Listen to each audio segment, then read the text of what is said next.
శివుని వంటి మేధస్సు విష్ణు వంటి తేజస్సు కలగలసిన బాలుడమ్మ కలియుగ పురుషుడమ్మ మాట రాని వారి నోట మాటనే పలికిస్తాడమ్మా నడవలేని వారినైనా అడవులు దాటిస్తాడమ్మా శరణం అంటే చాలు ఎన్నెలా శరాలన్నీ తొలగిస్తాడు ఎన్నెలా ఎన్నెలా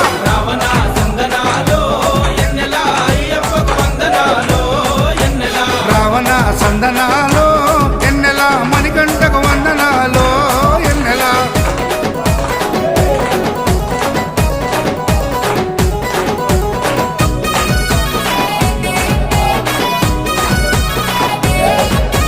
మహిమాన్వితమాల వేసి మండల దిశ చేసి ఇల్లు వాకిలిడిసిపెట్టి ఇరుముడిని